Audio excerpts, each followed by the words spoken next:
며칠 전 차탐에서 한 30분 떨어진 지역에 우리 이번에 계신 이복순 집사님을 가서 뵀습니다. 창밖에서 벌써 오는 걸 알고 워커를 이렇게 잡고 나오셨어요. 보는 순간에 막 손을 이렇게 떨면서 너무 그냥 그 감정이 격해져서 아주 힘들어하셨는데 제 손을 잡고는 그렇게 한참 동안 아주 우셨습니다. 아주 어려웠던 순간도 있었는데 많이 하나님이 새 힘을 주셔서 여러 교우들에게 이제 우리 이 집사님의 평안을 전합니다. 다시 정신을 차리시고는 그 다음에 많은 얘기를, 난 그분이 그렇게 말씀을 잘하시는 줄 몰랐어요. 얘기를 나누시는데 말씀 중에 이런 말씀 하시더라고요. 목사님, 저 오래 살았어요. 하나님이 저를 이제는 그만 데려갔으면 좋겠어요. 그래서 집사님 아직도 할 일이 있고 기도도 하시고 하셔야 됩니다. 그랬더니 그 다음에는 내가 나이 들어 이렇게 와서 딸한테 너무 불편을 주는 것 같고 힘들게 하는 것 같아서 너무너무 미안하다고, 따님이 그 일을 기쁨으로 하신데도 자꾸 여러 면에서 무슨 얘기만 나오면 딸한테 힘들게 한다고 자꾸 그러세요. 그래서 딸이 행복하게 그 일을 하신다고 얘기도 드렸고, 그러면서 야, 이게 어머니의 마음이구나. 평생 다 키워주고 다 길러주고 그렇게 하시고도 노년에 그 조금 불편한 거 돕는다고 해서 딸에게 부담을 주고 힘들게 한다고 안타까워 하시는 그 어머니의 마음을 거기서 봤습니다. 제 손 붙들고 그렇게 우시는 모습 보면서 제 어머니 생각이 났습니다. 평생 그렇게 예수님 사랑하시고 또 사람들에게 복음 증거하는 그런 열정을 가지셨던 그 삶을 한참을 생각을 했습니다. 오늘 어버이 주일입니다. 가만히 생각해 보니까 제게는 이 땅에서 섬길 부모님이 안 계세요. 말로 듣던 고아가 된 내 모습을 봅니다. 그러나 그런 내게 하나님께서 사랑의 아버지가 되셨다는 것은 얼마나 감사한 일인지 모릅니다. 우리 모두 육신의 부모님께 그렇게 사랑을 베풀고 다 주신 그 육신의 부모님께 감사한 마음 잃지 말아야 하고, 이런 절기에 그 감사의 마음을 또한 표현도 해야 할 것입니다. 우리 그동안 보던 요한복음 말씀 오늘도 계속해서 함께 살핍니다. 사람과 사람이 화해하는 모습은 그 어떤 모습보다 아름답습니다. 관계가 틀어졌던 형제가 끌어안고 화해하는 모습, 부부가 얼싸안고 눈물을 흘리면서 화해하는 그런 모습, 관계가 틀어졌던 친구가 서로 끌어안고 그 관계를 회복하는 아름다운 모습, 얼마나 귀한 모습인지 모릅니다. 그런데 오늘 우리가 읽었던 본문의 말씀에는 형제가, 부부가, 친구가 화해하는 그 화해를 뛰어넘는 아주 엄청난 화해의 이야기가 기록되어져 있습니다. 유대인과 사마리아인 그 관계는 우리가 이미 알고 있는 것처럼 앙숙과 같은 관계입니다. 한 조상 밑에서 났습니다. 그래서 그들은 형제입니다. 그런데 그 관계가 틀어진 것입니다. 유대인은 사마리아인들을 향해서 혈통을 더럽혔다고 상종도 하지 않습니다. 사마리아인들은 그런 유대인들을 바라다 보면서 저런 교만한 놈들 꼴도 보기 싫다는 것입니다. 그래서 그들은 자리도 함께 하지 않습니다. 성경도 니네들 쓰는 성경은 우리는 안 쓰겠다 그렇게 말합니다. 예배 장소, 우린 거기서 절대 예배 안 한다. 예배하는 곳이 여기 있다. 그렇게 말합니다. 그런데 이들 가운데 화해의 역사가 벌어졌습니다. 그것도 사마리아 한 여인으로 말미암아 이런 일이 이루어진 것입니다. 그녀는 사회적으로 영향력을 전혀 끼칠 수 없는 그런 사람이었습니다. 교육을 받은 사람도 아닙니다. 오히려 사회로부터 버림을 받고 도덕적으로 멸시를 당하는 아주 불행한 그런 여인이었습니다. 결혼을 깨뜨리고 재혼한다는 것이 얼마나 고통스러운 일입니까? 그런데 그 일을 무려 5번이나 했습니다. 6번째는 너무너무 지쳐서 결혼도 하지 않고 한 남자와 같이 살고 있습니다. 그런데 이런 사람을 통해서 화해의 역사가 일어난 것입니다. 28절에 보니까 여자가 물동이를 버려두고 동네로 들어가 사람들에게 이르되, 39절에 여자의 말이 내가 행한 모든 것을 그가 내게 말하였다 증언함으로 그 동네 중에 많은 사마리아인이 예수를 믿는지라. 여인의 증언이 있었습니다. 내가 한 일을 그분이 다 내게 말씀했다. 이 얘기 때문에 많은 사람들이 예수님을 믿었습니다. 그래서 사마리아 사람들이 이제는 아주 예수님께로 와서 우리 동네에 좀 유하십시오. 그래서 청함을 받고 이틀 동안 거기 머물렀습니다.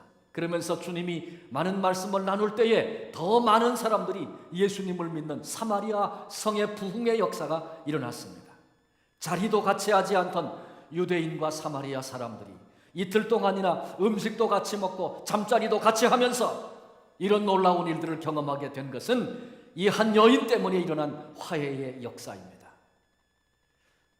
이는 단순히 유대인과 사마리아인의 화해였다, 그렇게만 말해서는 안 됩니다.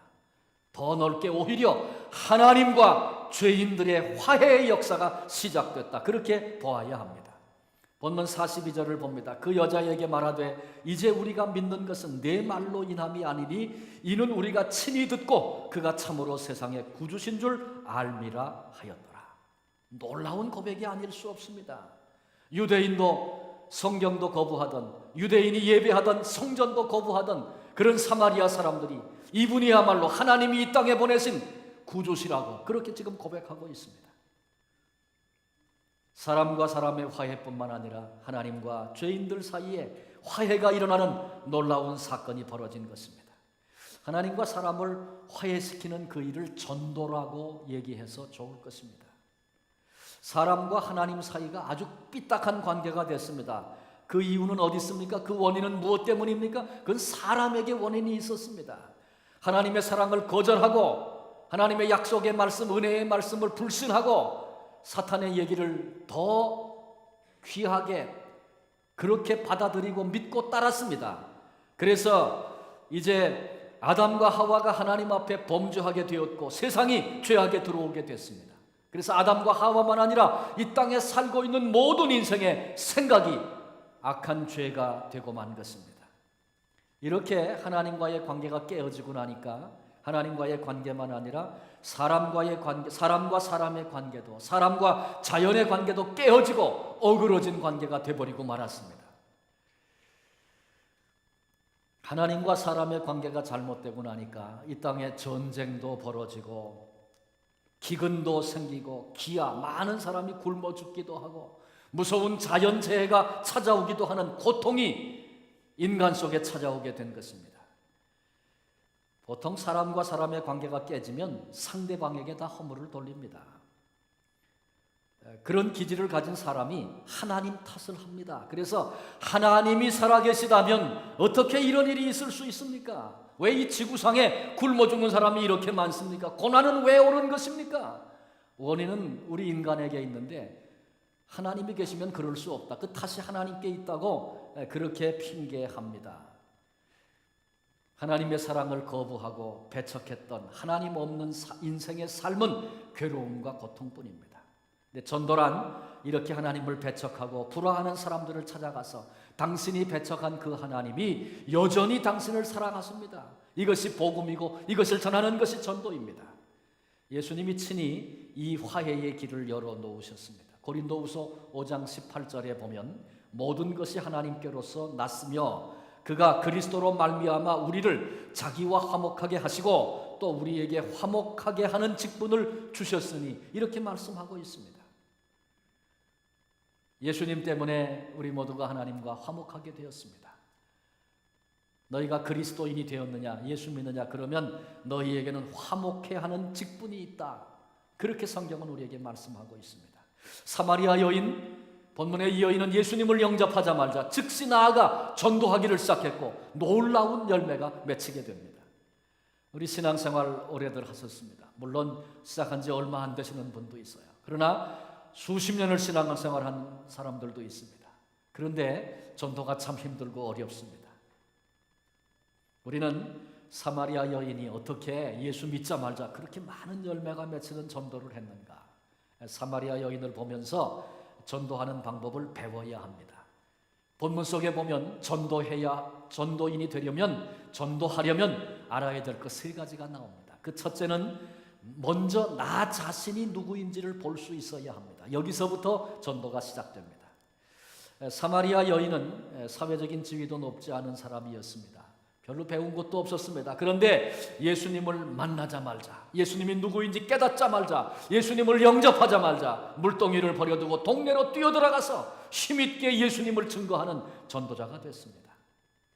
전도란 먼저 나의 죄, 나의 추함, 나의 모자람, 나의 병듦 알아야 합니다. 그래야만 하나님께로부터 임한 은혜가 얼마나 크고 귀한 것인지, 죄와 부패로부터 나를 구원하신 것이 그 일이 얼마나 큰 은혜인지 알아야 비로소 증인이 될 수 있는 것입니다. 이런 얘기를 들으면서 글쎄요, 나는 아무리 생각해봐도 나는 괜찮은 사람 같은데, 혹시 그렇게 느껴지시는 분이 계십니까? 그건 왜 그러냐 하면 영적인 눈이 멀어서 그런 것입니다. 여러분, 위암에 걸리면 말이죠, 상당 기간 동안 아프지 않습니다. 아무렇지도 않게 삽니다. 그러다 갑자기 증상이 나타나서 병원에 가서 보면 삼기라는 것입니다. 제 친구 하나도 제가 만나고 아주 건강한 모습으로 만나고 돌아왔는데 2달 후에 세상 떠났다는 소식 들었어요. 모친이 옛날에 젊어서 폐를 하나 떼냈는데 아마 유전인 것 같아요. 젊은 친구들하고 농구도 한다 그래요. 그래서 어떻게 이렇게 건강하냐 그러고 왔는데 기침을 좀 해서 병원에 들어갔는데 폐암 말기라고. 그래서 그 길로 들어가서 나오지 못하고 세상 떠났어요. 왜? 전혀 증상이 없으니까 모르고 사는 거예요. 괜찮은 줄 알고 사는 거예요. 여러분, 우리가 죄로 말미암아 부패한 그런 존재인데, 그래서 정신적으로, 영적으로, 육체적으로 부패한 존재인데 그걸 모르고 그리고 인생을 삽니다. 꽤 괜찮은 줄 알고 삽니다. 근데 그런 내가 어떤 존재인지 보게 되는 것, 알게 되는 것, 이것이 전도의 첫걸음이 됩니다. 아마 실감나지 않는 분들도 계실 것입니다. 그렇다면 여러분, 기도하십시오. 하나님, 있는 모습 그대로 내게 좀 내 모습을 좀 보여주세요. 한번 좀 그렇게 기도해 보십시오. 굳이 내 죄된 모습 그런 거 구하지 않아도 있는 대로만 보여주십시오. 그렇게 구해도 하나님께서 있는 대로, 하나님께서 내 모습 보여주시기만 하면 내가 그런 존재였구나 알게 될 것입니다. 물론 그렇게 기도할 때 하나님께서 무슨 스크린 같은 거에다가 딱 보여줘가지고 내가 막 아주 죄되게 악하게 그것도 죄였군요 그렇게 보여주시는 그런 경우도 없지는 않습니다. 그러나 대부분은 그렇게 하지 않으시고 정말 나를 보고 싶어하고 알고 싶어하면 하나님께서 대인관계에서 어려움을 주십니다. 때로는 환경에서 어려움을 만나게 하셔서 그 어려움을 대하는, 사람을 대하는, 문제를 대하는 내 모습을 보면서 내 속에 이런 추악한 것이 있었나? 내게 이런 이기적인 것이 있었나? 내 안에 이런 거짓된 것이 있었나? 그런 어려운 관계 속에서 내 모습을 보게 하십니다. 하나님께서 우리의 모습을 드러내시고 노출시키시는 것입니다. 부패하고 형편없는 그렇게 완악한 게 내 속에 있었구나. 그런 나를 하나님이 구원해 주셨군요. 이거 모르면 우린 전도인이 될 수 없습니다. 그 모르면 그냥 형식적으로 말하는 것이고요. 거기는 열매가 맺힐 수도 없는 것입니다. 혹시 우리 가운데 내가 이렇게 약한 존재인가? 내가 이렇게 부족한가? 그래서 오늘 괴로워하는 그런 분 계십니까? 내가 이런 존재밖에는 안 되는가? 그래서 아파하시는 분이 계십니까? 여러분, 괴로워하지 말고 오히려 감사하십시오. 나의 약함, 나의 추함, 나의 모자람이 눈에 띄는 것은 하나님이 나를 지금 정죄하시는 것이 아닙니다. 오히려 우리 속 깊은 곳에 하나님 사랑하는 마음이 있다는 것 아시고 정말 내가 바르게 쓰여지는 것, 그것을 하나님이 기대하시기 때문에, 사랑하시기 때문에 그대로는 안 되는 것 하나님 보시고 너도 한번 깨달아라, 봐야 된다. 그래서 내 모습을 지금 노출시키고 보여주시는 시간입니다. 그러니 그런 시간 중에 혹 있는 분이 계시다면 절망하지 말고 감사해야 합니다. 내가 이런 존재였는데 그럼에도 하나님이 나를 하나님의 아들로, 하나님의 딸로 만들어 주셨군요. 하나님께로부터 임한 은혜를 먼저 볼 수 있어야 합니다. 그러니 나의 약함 때문에 낙심하지 마십시오. 그걸 오히려 하나님의 격려로 받아야 합니다. 절망하지 마십시오. 오히려 하나님께 감사로 반응해야 합니다. 나는 변할 여지가 없는 그런 존재인 줄 알았는데 하나님이 시작하신 것입니다. 하나님 계속해서 보여주세요. 그렇습니다. 하나님 나를 변화시켜 주세요. 나를 도와주세요. 진실되게 그렇게 고백하며 하나님께 나아가야 할 것입니다. 하나님께 그렇게 기도하고 나아가면 하나님이 반드시 우리를 치유해 주시고 만져주시고 변화시켜 주시는 것입니다. 그래서 소망은 하나님께만 있습니다. 전도자가 되어져서 다른 사람을 화목하게 하는 이 귀한 사명을 감당하려면 먼저 내 자신의 모습을 볼 수 있어야 합니다. 두 번째로 전도자가 되려면 초자연, 기적을 경험해야 합니다. 하나님은 초자연적이신 분이십니다. 우리는 초자연의 세계에 오늘 살고 있습니다. 우리가 초자연을 경험해야, 하나님이 주시는 기적을 경험해야 좋은 전도자가 될 수 있습니다. 사마리아 여인, 예수님과 대화하던 중 언제 그런 전환점을 만나게 됐고 예수님을 영접하게 됩니까? 예수님께서 내 남편 데려오라 그랬어요. 그랬더니 할 말을 잃어버렸어요. 아주 그냥 핵심을 주님이 타취하셨거든요. 정신없이 기껏 한다는 말이 나는 남편이 없습니다. 그렇게 말했어요. 그랬더니 주님이 그때에 내게 남편이 5 있었다. 근데 그거 다 실패했지.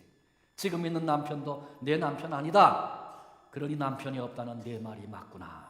당황해하는 이 여인에게 주님께서 이런 말씀을 하셨습니다. 주님의 이 말씀이 결정적인 계기가 됐습니다. 아니 이분은 나를 본 적도 나를 만난 적도 없는 분인데, 그래서 28절 29절에 보니까 여자가 물동이를 버려두고 동네로 들어가서 사람들에게 이르되 내가 행한 모든 일을 내게 말한 사람을 와서 보라. 이는 그리스도가 아니냐 하니, 나를 꿰뚫어 보시는 내 과거를 다 아시는 이분이 그리스도가 아니냐. 사람이 어떻게 그렇게 할 수 있느냐. 초자연을, 기적을 경험하고 이 여인은 비로소 전도자가 될 수 있었습니다. 순복음교회 성도들을 보면 좀 지나치다 그렇게 여겨지는 부분도 혹 있습니다만은, 그들에게 있어서 우리가 배우고 또 칭찬해야 할 것인데 그건 뭐냐 하면 전도하는 일에 열심을 품은 것입니다. 그전엔 들어보니까 그 조용기 목사님이 구역장을 연초에 임명할 때 나 홀로 구역장을 많이 임명했대요. 그럼 뭐냐 하면 구역원이 하나도 없는 구역장을 많이 임명을 했다는 것입니다.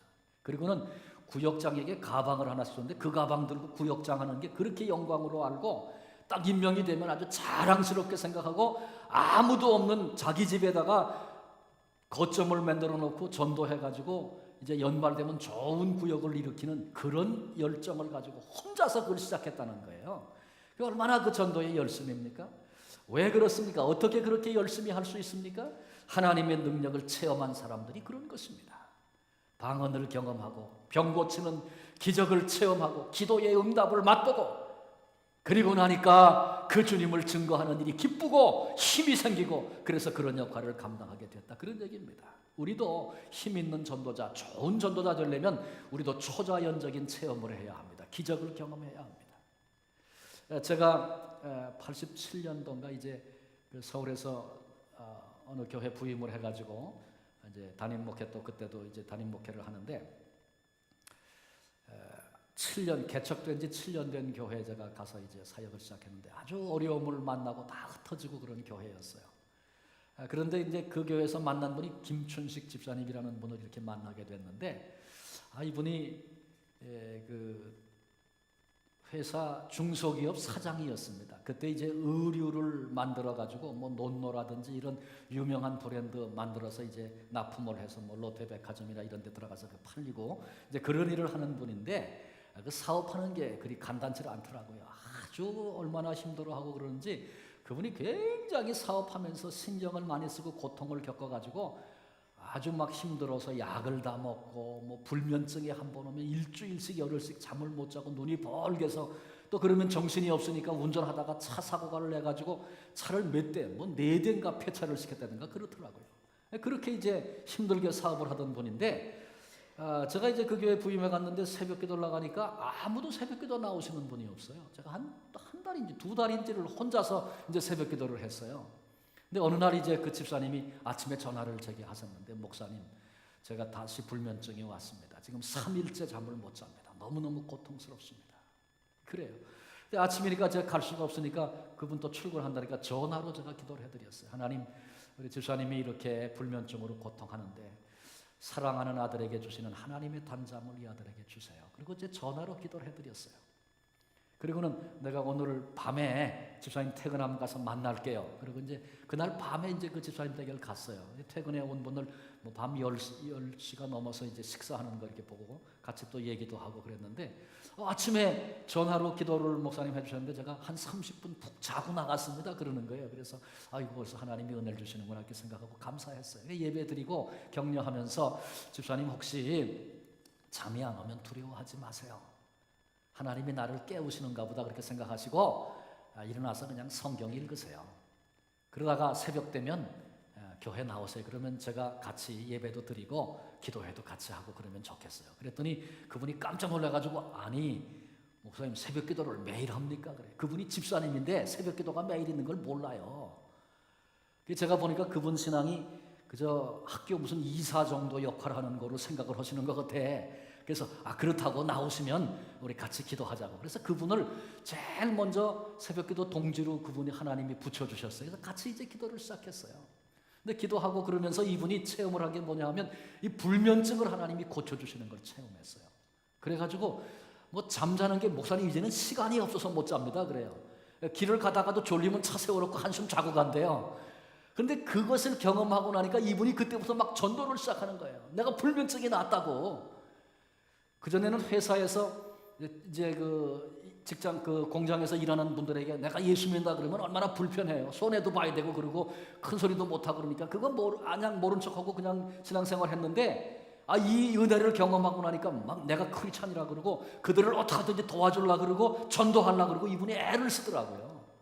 그러다가 그때 그분이 한양 아파트에 살고 있었던 걸로 기억하는데 고층 아파트니까 꽤 큰 아파트에 여러 채가 있는데 그 아파트 자기 그 층에 그 아파트에 뭐 동장인지 뭐 반장인지 뭐 이런 걸 하는 게 있어요. 근데 그거 서로 안 하려는데 이분이 자청해서 그 바쁜 분이 내가 그 맡아서 하겠다고 자청해서 그걸 했어요. 그리고는 그 아파트 안에 집집마다 생일이 언제인지 다 조사해가지고 말이죠. 그 바쁜 분이 생일 누가 그러면은 케이크 사갖고 일찍 오는 거예요. 그래 그 집 가서 케이크 전달하면서 전도하는 거예요. 그리고 왜 그렇게 돼요? 하나님의 능력을 경험하고 나니까 그 전하고 싶은 마음이 그 가슴 속에 생기는 거란 말이죠.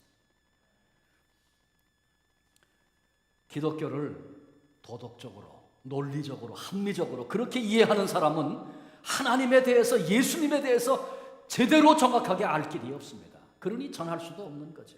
믿을 수도 없는 거죠. 예수님의 출생은 기적이었습니다. 예수님의 공생애 속에 얼마나 많은 기적이 있었습니까? 십자가의 사건, 부활, 놀라운 기적이었습니다. 승천, 재림, 다 기적입니다. 예수님의 생애 전체가 다 기적의 연속입니다. 그런데 이 사실을 신뢰하지 않고 어떻게 예수님을 믿을 수 있습니까? 예수님에 대한 정확한 믿음이 없다면 어떻게 전도할 수 있겠습니까? 주변 사람들이 초자연적인 얘기를 하면 이거 무슨 소리야 그러고 딱 마음을 닫는 사람들이 많습니다. 마음 닫지 마세요. 무슨 얘기하는가 좀 들어보세요. 내가 직접 체험하든지 아니면 다른 사람의 체험을 통해서도 하나님이 우리에게 확신을 주실 수 있어요. 귀를 기울이고 듣고 하나님을 향한 신뢰를 키워야 합니다. 제가 가만히 보니까 초신자들은 담배를 끊고 믿음이 성장하는 경우가 많더라고요. 내가 애써도 끊어지지 않았는데 예수님 영접하고 나서 기도했는데 끊어졌다는 것입니다. 이건 아주 작은 것이지만 초자연을 경험하는 것입니다. 하나님에 대해서 실감이 나지 않는 분이 있을 수 있습니다. 그렇다면 한 100일 정도 작정하시고 한번 기도해 보세요. 하나님이 계시면 내게 계신 것을 좀 보여주십시오. 아침 저녁으로 한번 100일 정도 작정하고 한번 기도해 보세요. 하나님이 무슨 사건을 일들을 일으키십니다. 하나님을 경험하게 하십니다. 그래서 더 이상 도덕적으로 윤리적으로 상식적으로 기독교를 믿는 사람이 아니라 온 천지를 창조하시고 지금도 자연의 역사, 과학의 역사를 초월하여 주관하시고 일하시는 우리들의 아버지 하나님을, 예수님을 체험하게 하시는 것입니다. 예수님을 체험하시고 믿고 담대히 전도하는 그런 복된 성도들이 되시기를 바랍니다. 세 번째는 좋은 전도자가 되려면 자기를 노출시켜야 합니다. 사마리아 여인의 메시지가 39절에 나옵니다. 여자의 말이 내가 행한 모든 것을 그가 내게 말하였다 증언함으로 그 동네 중에 많은 사마리아인이 예수를 믿는지라. 이 여인이 행한 모든 일을 예수님이 증거했다 그랬어요. 근데 이 여인이 행한 일 증거한 거 자랑스러운 일이었겠습니까? 공부 많이 한 거, 인격자인 거 그런 걸 예수님이 말씀했겠어요? 아니에요. 그건 수치스러운 거였어요. 이미 우리가 여러 번 듣고 아는 것처럼 5번씩이나 결혼했어. 지금도 부끄러운 모습으로 살고 있어. 그래서 그거 감추고 싶어서 사람들 만나고 싶지 않아서 대낮에 물을 길러 나왔던 그런 여인이었어요. 그런데 이분이 내 얘기를 다 했어. 그 얘기가 뭐예요? 내가 수치스럽게 살았던 그 삶을 예수님이 다 알았다는 거예요. 근데 그걸 자기 입으로 드러내야 하는 거예요. 여러분, 전도자, 화해자는 사람을 경계하고 두려워하고 자신을 감추려고 하고 단지 성경 공부만, 성경 지식만 전하고 해서는 좋은 전도자, 화해자가 될 수 없습니다. 예수님은 십자가상에서 당신의 모든 부끄러움을, 약함을 그대로 노출시키셨습니다.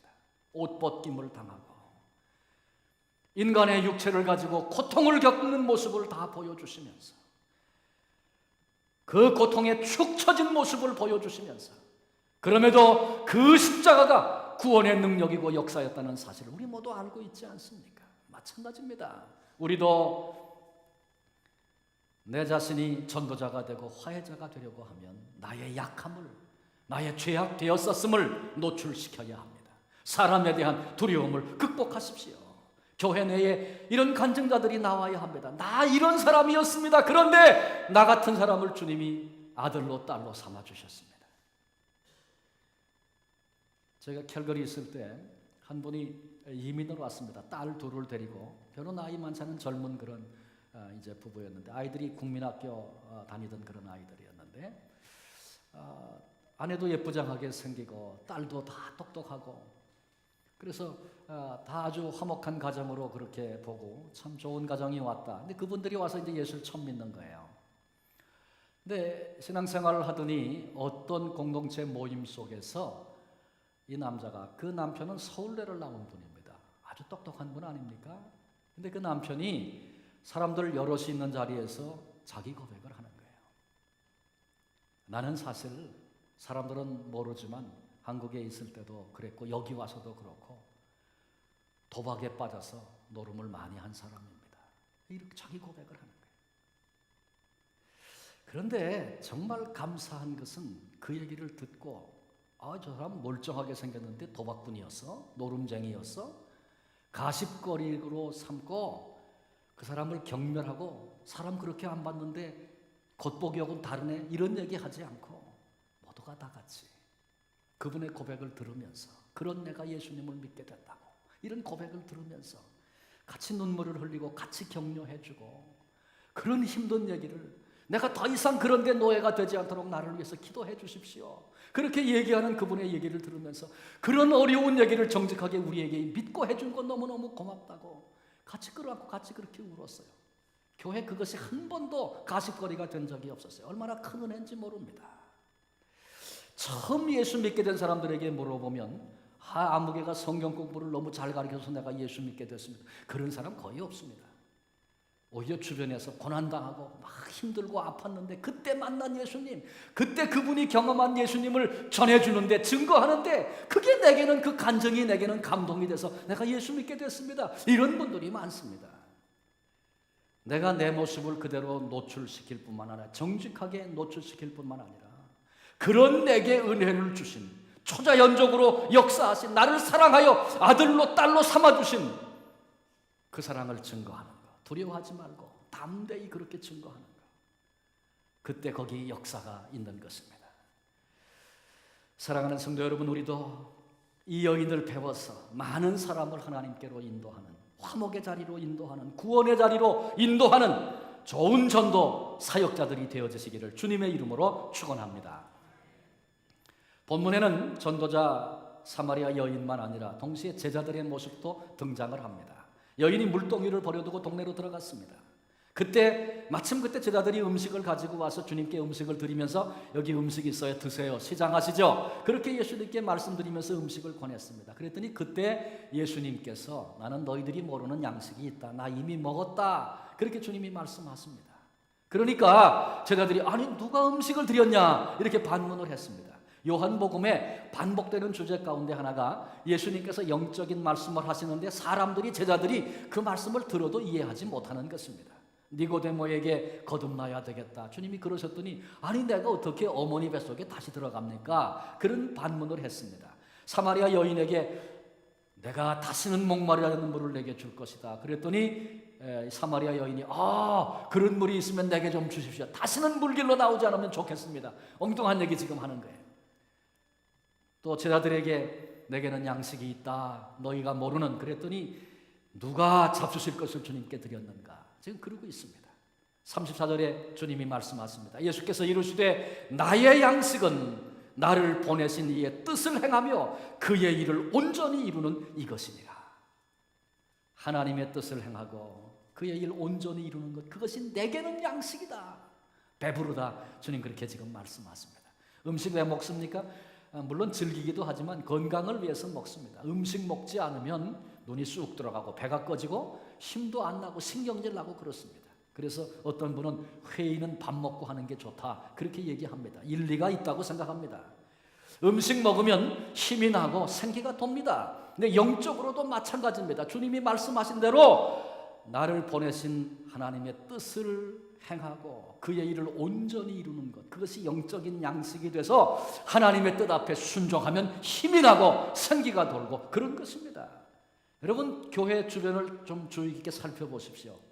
종종 우리는 얼굴이 밝고 생기가 돌고 활기 넘치는 그런 분들을 만나게 됩니다. 그런 분들은요, 다 주님이 맡기신 사역에 순종하고 열심을 품은 그런 사람들입니다.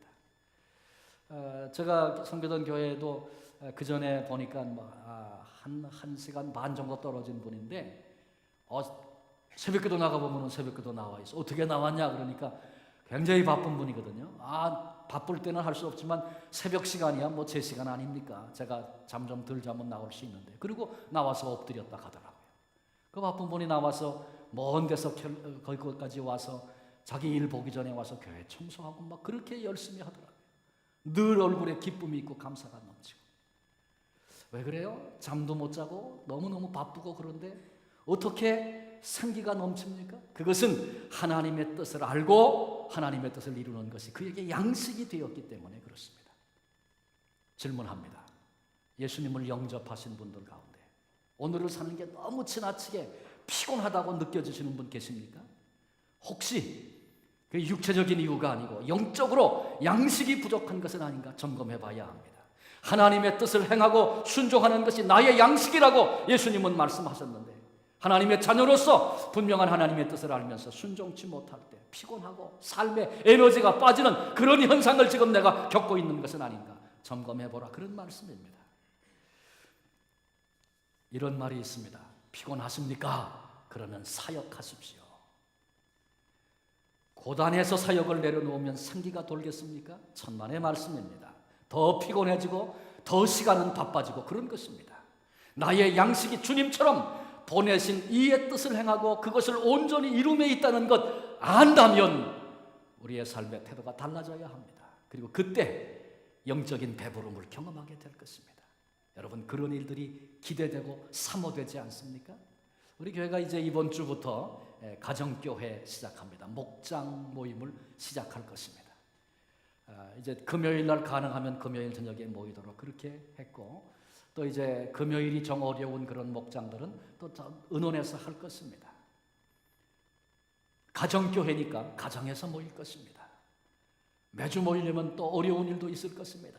또 한 사람씩 다 사역을 해야 되니까 내가 해야 할 목도 있습니다. 그러나 여러분, 사역에 집중하십시오. 그것이 우리에게 영의 양식이 돼서 힘이 나고 생기가 돌고 감격을 누리는 그런 삶을 경험하게 하실 것입니다. 교회에서 내게 주신 사역은 무엇인가? 이 때에 나로 여기 살게 하시고 이 토론토 땅에서 중앙교회를 통해서 주님을 섬기게 하신 이유가 무엇일까? 질문해보고 깨달아지는 것이 있다면 주님이 말씀하신 것처럼 나를 보내신 그분의 뜻 온전히 행하고 이루는 것, 그것이 양식이라고 했는데 한번 깨달아지는 그 일 앞에 내 삶을 기쁨으로 드려보지 않으시겠습니까? 그것이 양식이 되어져서 힘이 나고 생기가 도는 살맛 나는 그런 감격을 주님이 경험하게 하실 것입니다. 그리고 예수님은 본문 속에서 두 개의 속담을 인용하시면서 하나는 틀렸다, 하나는 맞았다 그렇게 말씀하세요. 틀렸다고 하신 것은 35절에 나오는 얘기입니다. 너희는 넉 달이 지나야 추수할 때가 이르겠다 하지 않느냐. 그렇게들 다 말하고 그래요. 씨 뿌리면 넉 달이 지나야 결실할 수 있습니다. 그러나 나는 너희에게 말한다. 너희 눈을 들어 밭을 보라. 희어져 추수하게 되었도다. 씨 뿌리면 넉 달, 적어도 넉 달 지나야 추수하는데, 그런데 지금 여인이 가서 외쳤는데 여인의 말을 듣고 밀려오는 무리들을 바라보시면서 주님이 그런 말씀하시는 거예요. 36절에 뿌리는 자와 거두는 자가 함께 즐거워하게 하려 함이라. 구약에 나타나는 여러 가지 저주 가운데 하나가 씨는 뿌려놓고 거두지 못하는 것입니다. 구약이나 지금이나 마찬가지입니다. 하나님이 함께 하지 않는 자의 삶에는 애는 애대로 썼지만 결실은 내가 하지 못하는, 남 좋은 일만 시키는 그런 일 얼마든지 있습니다. 뿌리는 자와 거두는 자가 함께 즐거워한다. 이 말은 우리가 그렇게 고대하던 메시아의 시대가 도래했다. 이 요한복음에 계속 나오는 사상이죠. 아모스서 9장 13절을 읽습니다. 여호와의 말씀이니라. 보라, 날이 이를지라. 그때에 파종하는 자가 곡식 추수하는 자의 뒤를 이으며 포도주를 밟는 자가 씨 뿌리는 자의 뒤를 이으며 산들은 단 포도주를 흘리며 작은 산들은 녹으리라. 예수님의 이 말씀은 메시아 시대의 도래를 선포하는 말씀입니다. 내가 곧 메시아다. 주님의 다스리심, 거기 풍요함이 있습니다. 그리스도인들에게는 혹 쌓아놓은 것이 없을 수 있습니다. 그러나 주님께서 우리와 함께 하시면 우리는 이미 풍요한 자입니다. 하나님께서 우리에게 예수 그리스도의 이름을 주셨기 때문에 우리가 그 이름 붙잡고 하나님께 지혜를 구하고 하나님께 물질을 구하고 필요한 것을 하나님께 구하면 꾸짖지 않는 하나님께서 흔들어 넘치도록 우리에게 주시겠다 말씀하셨으니 우리는 이미 벌써 풍요한 자입니다.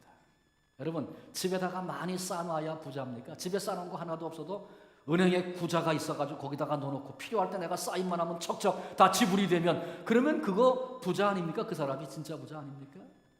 내 집에 지금 쌓아놓은 거 없어도 우리가 예수 이름 붙들고 나가면 하나님이 우리를 긍휼히 여기시고 은혜 주시겠다고 약속하셨으니 예수 그리스도의 그 이름을 하나님께로부터 받은 우리가 부요한 자가 아니라면 누가 부요한 자가 되겠습니까? 여러분, 예수 믿는 것을 짐이라고 생각하지 마십시오. 예수 믿는 것을 더 이상 희생이라고 착각하지 마십시오.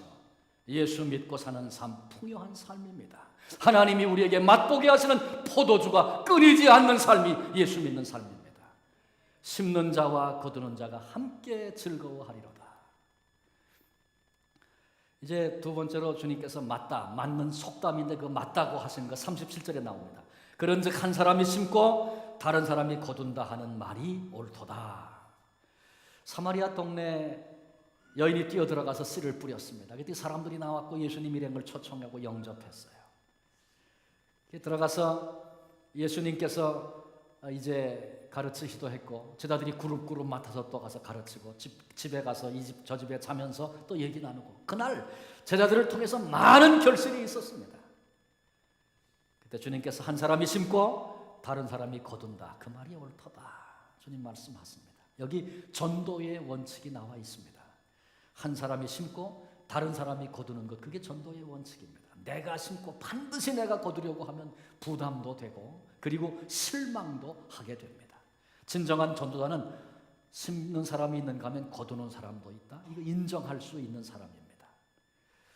내가 나가서 복음을 증거했는데 기다렸다는 듯이 눈물을 펑펑 흘리면서 나 예수 믿겠다고 그리고 예수님 영접하고 돌아오는 사람이 있습니다.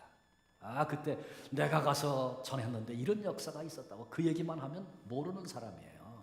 벌써 그 전에 이미 그 사람을 품고 많은 사람이 씨 뿌리고 눈물 뿌리고 기도했던 사람들이 뒤에 있었기 때문에 나를 통해서 그날 열매 맺게 하신 것입니다. 나는 사실 뿌리지 않았는데 거두는 역할 그날 하나님이 하게 하신 것이다, 그런 얘기죠. 그러니까 반대의 경우도 얼마든지 있습니다. 뿌리는 역할만 하는 경우도 얼마든지 있어요. 그러나 다른 사람을 통해서 반드시 거두게 하십니다. 헛되지 않다, 그런 얘기죠. 씨를 뿌려야 할 때가 있고 거두어야 할 때가 있는 것입니다. 뿌렸는데 결과가 없어요. 지금 당장 열매가 없어요. 그래도 낙심하지 말라는 것입니다. 그래도 전도에 씨를 뿌려야 한다는 것입니다. 나의 약함도 노출하며 믿음으로 씨를 뿌리고 낙심하지 말면 결국은 누군가를 통해서 하나님이 거두게 하시고 열매 되게 하신다, 그런 말씀이죠. 하나님이 나에게 씨 뿌리는 사명을 맡길 수도 있고 거두는 사명을 맡기실 수도 있고 전부 달라요. 한 사람은 거두기만 하고 한 사람은 씨만 뿌리고 그런 것 아니에요. 어떤 사람에게는 어떤 때는 뿌리는 역할이 되기도 하고 어떤 때는 거두는 역할이 되기도 한다. 그런 것입니다. 두 가지가 다 준비되어 있어야 합니다. 뿌릴 씨가 있어야 합니다. 누군가가 어느 날 나를 찾아와서 나 예수 믿고 싶은데 어떻게 믿는 거냐고 그렇게 물을 때 해줄 그런 이야기가 내게는 있습니까? 준비되어져 있습니까? 하나님은 우리로 하여금 씨 뿌리는 일 그리고 추수하는 일, 그 복된 일에 우리를 쓰시기를 그렇게 원하고 계십니다. 사랑하는 성도 여러분, 우리 하나님 아버지가 원하시는 일 앞에 내가 여기 있습니다, 나를 써주십시오, 그렇게 고백할 수 있는 믿음의 사람들이 되시기를 바랍니다. 이번 26일에 남성 전도 대회가 있습니다. 우리 남자분들이 모여서 고민을 많이 하시는 것 같아요. 이번에도 오늘도 또 포스터 갖다 붙였는데 아주 잘 만드셨더라고요. 아주 고민하고 있는 게 이렇게 보여져요. 의견들을 나누고 애를 쓰고 준비하는 모습을 봅니다. 물론 어떤 분은 앞장서서 열심히 하지만 또 어떤 분은 이런저런 이유 때문에 참석하지 못하는 분도 계시겠죠. 그러나 남은 2주간 동안 한번 힘과 마음을 모아 보십시오. 하나님이 바로 여러분 당신을 쓰기를 원하십니다. 오늘 어버이 주일입니다. 우리 자녀로서 어버이의 기쁨이 되는 것은 너무너무 귀한 것입니다. 그런데 하늘 아버지의 영적인 자녀가 된 우리들, 예수님의 십자가를 통해서 이 은혜를 받은 우리들이 하나님께 기쁨을 드리는 것은 무엇보다 귀한 것입니다.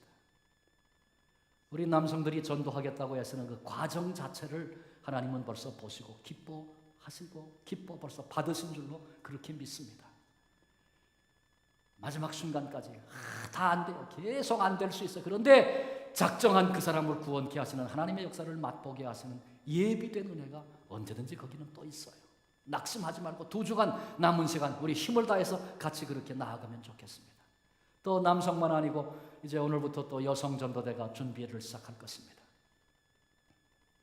또 가을에는 청년들이 그 일을 할 것입니다.